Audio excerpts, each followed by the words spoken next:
Nama saya Wiradyo, lahir di kota Semarang, 1 April 1966.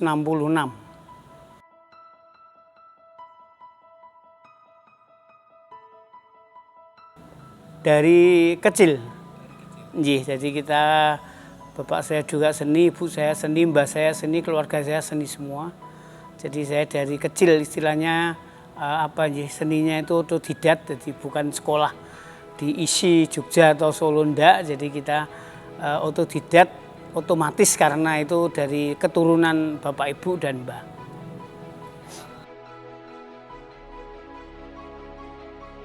Itu karena dari kecil sampai hampir mau ke kesenian itu saya lahirnya juga di Tobong, istilahnya Tobong itu kesenian itu toh. Lahir di asrama istilah di situ, jadi tiap hari dari kecil itu udah mendengarkan musik dan melihat untuk apresiasi kesenian itu. Jadi sini tumbuh ingin melestarikan kesenian.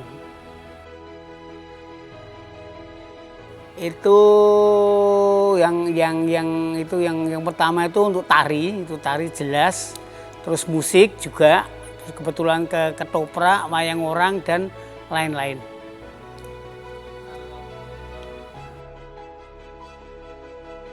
Oh gitu. Ngesti Pendowo itu dulu saya dari kecil mulai ikut ke Ngesti Pendowo itu tahun 85. 1985 itu lulus SMP, 83 terus 85 kita ikut karena kita dari kecil-kecil 7 saudara itu udah ditinggal dari orang tua. Karena itu juga ada hikmahnya untuk kaitannya dengan keuangan, jadi kita untuk sekolah dan hidup itu juga kita ikut ke kesenian Ngesti Pandowo itu sampai sekarang.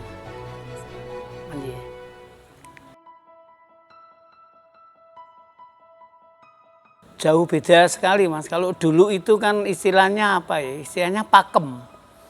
Jadi kan orang-orang dulu kan penikmat itu kan tidak melihat untuk jerengnya, tapi melihat untuk bicara dialog gitu. Jadi untuk jalan cerita itu hanya dia mendengarkan. Kebanyakan orang-orang dulu kan hanya mendengarkan. Jadi bukan masalah musiknya jreng atau gitu enggak. Jadi penikmatnya musiknya juga mengikuti, terus dialognya yang penting dialog dan tembang itu kalau orang dulu. Kalau sekarang kan enggak, sekarang mau enggak mau kita harus karena orde baru atau istilahnya ya pembaruan yaitu lain. Kita harus membuat penonton yang jangan ngantuk. Kalau dulu orang dulu lihat wayang itu pasti ngantuk karena dia hanya itu mendengarkan kata-katanya itu, dialognya sama tembangnya. Kalau sekarang kan kita membuat supaya generasi sekarang itu melihat jangan ada yang ngantuk gimana caranya. Karena kita harus pinter-pinter kolaborasi antara garap tari dan musik. Gitu. Jadi anak-anak sekarang sulit untuk untuk mengikuti wayang orang zaman sekarang. Kalau kita wayang orang mengikuti zaman dulu itu penontonnya nggak ada. Makanya dari itu kita saling kolaborasi, monggo sama barongsai atau sama breakdance sekarang harus gitu. Apalagi kalau kita main di panggung terbuka. Di Simpang 5 itu kan juga kita tidak bisa untuk klasik total. Kita tidak mau terutama musik itu gimana bisa menarik perhatian dari remaja-remaja itu. Itu memang itu harus kalau itu kan istilahnya estetika itu juga pakem Mas, itu pakemnya juga ada. Tapi mungkin sedikit agak melencong kan enggak apa-apa, istilahnya kan nanti kita mau jalan ke Tugu Muda kan arahnya banyak kan, enggak perlu harus ke sini Simpang 5 tuh Tugu Muda kan, kita bisa lewat Jatingaleh atau ke Johar dulu kan, baru intinya kan kita ke Tugu Muda kan gitu. Ya memang sekarang sulit nih Mas untuk kasarannya nuntun sama anak-anak remaja untuk mengikuti kesenian tuh berat sekali ya. Kita harus pinter-pinter aja, pinter-pinter piye carane iso ngerangkul cah nom-nom gitu. Jadi memang sekarang eranya kan sudah era begini. Jadi kesenian apalagi ini agak kesingkir nggih, istilahnya kan agak kesingkir di Kota Semarang nih. Mungkin yang lainnya belum tahu karena mungkin awal-awal ini juga dari pemerintahan itu juga kurang perhatian sama kesenian, utamanya untuk kesenian Jawa. Mungkin kalau di ini Semarang ya, khusus Semarang ya. Kalau Solo kan memang itu pusatnya banyak kesenian, tapi kalau di sini karena tidak ada untuk ajang kesenian, apalagi untuk ngisi pro sekarang sudah tidak main istilahnya kan, untuk ajang apresiasi juga bingung. Sebetulnya dulu dari pemerintahan juga memberi peluang, istilahnya ada lomba-lomba tingkat SD, TK, SMA sampai perguruan. Sekarang kan agak berkurang. Jadi kita juga sebagai untuk mungkin sanggar-sanggar itu juga bingung kemana untuk ajangnya kita apresiasi kan. Tempat pun juga tidak disediakan. Jadi ya gimana ya, rada repot ya. Ya mudah-mudahan aja dari kalangan sanggar mungkin atau remaja itu juga bisa ikut melestarikan kebudayaan Jawa. Karena saya itu dari kecil ya Mas, dari kecil itu istilahnya gelutin yang seni ya. Ya kalau bisa ya jangan sampai punah. Saya sendiri karena sudah usia ya. Kalau memang dulu masih melalang dunia ceritanya, sampai ke luar negeri juga sudah saya pernah. Itulah dengan adanya saya ini udah istilahnya sudah tua, jadi kita mundur pelan-pelan. Nah ini mudah-mudahan yang remaja ini bisa meneruskan jejaknya orang-orang dulu, otomatis khususnya untuk kesenian, ya, kesenian Jawa, wayang orang, ketoprak maupun tari-tarian. Nah ini kita sekarang sudah zamannya sudah lain. Jadi kita aja yang sebagai orang tua hanya mendukung atau merespon aja, monggo mau apa kita dukung, kita respon. Kalau memang itu menceng ya kita benerkan.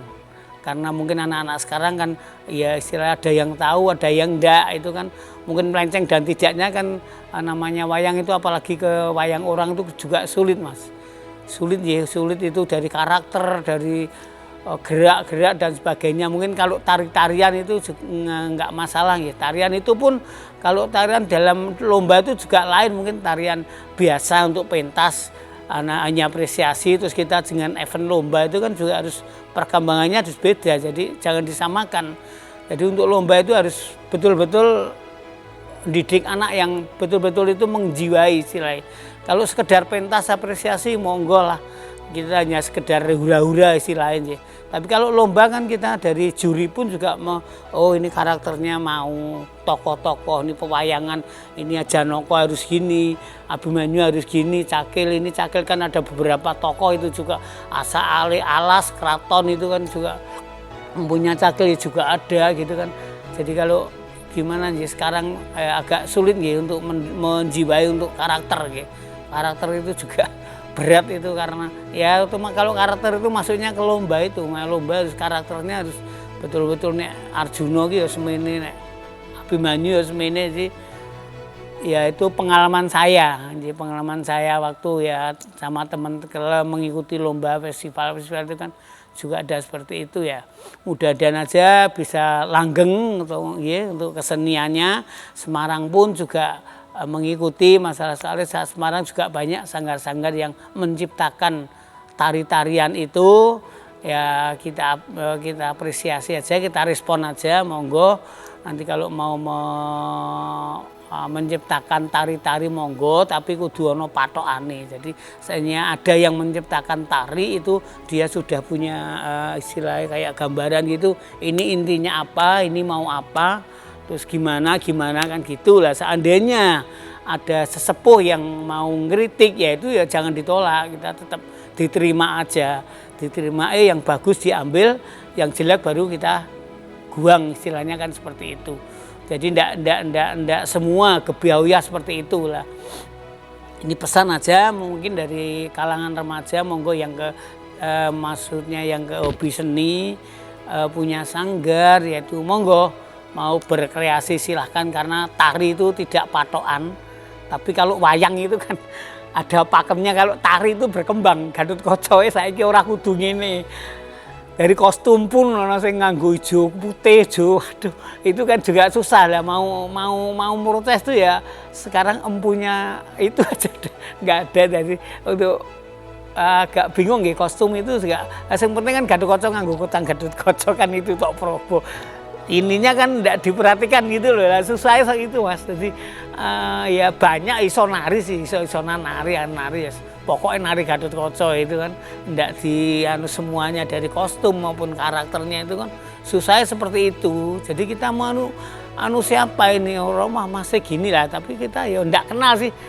Nanti kalau ya nek bocah itu bisa dibenahi, nanti seandainya nanti ada salah paham akhirnya dia marah kan susah. Jadi kan mungkin dari pihak Solo pun ya harus menekankan untuk tari ini kostumnya seperti ini lah, itu kan sekarang kan agak gimana aja susah. Jadi ya sakre nari sakarepe dhewe ya, kostum tarian tari gembira banyak sekali itu. Nek Semarang tari Semarangan, kostumnya ada membuat masing-masing, jadi kan tidak ada patokannya ini. Tapi kalau tari klasik Werkudara, Gatotkaca kan jelas, itu pun pakaiannya banyak yang nyelempang gitu loh, repot gitu loh. Kita mau nuntut ya gimana, aku nek nuntut dibalikin aku diragati kan malah susah loh. Ya kita aja solusi, kita benahi pelan-pelan, kita arahkan harusnya seperti ini, maksudnya jangan ngawur gitu loh. Ya monggo lah enggak apa-apa, tapi kan ada patokannya. Kalau klasik kan ya aja muni oke kreasi ya, nek kreasi ya sisan kabeh, jadi kan kabeh total kreasi gitu kan malah nggak masalah gitu.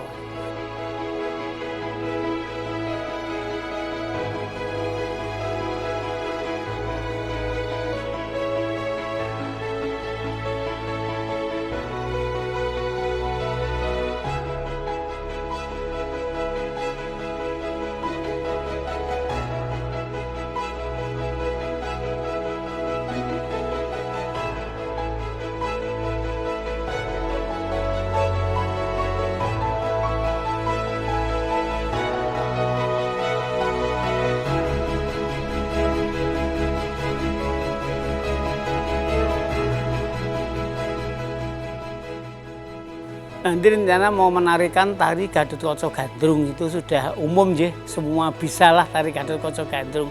Nah, cerita Gatotkaca Gandrung itu kan menggambarkan kaitannya dengan wayang orang.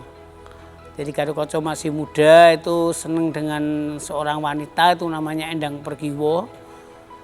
Itu juga akan dijodohkan, tapi karena sedikit ada permasalahan, akhirnya semua bisa dibereskan dan Gatotkaca pun bisa beristri sama si Pergiwo itu tadi.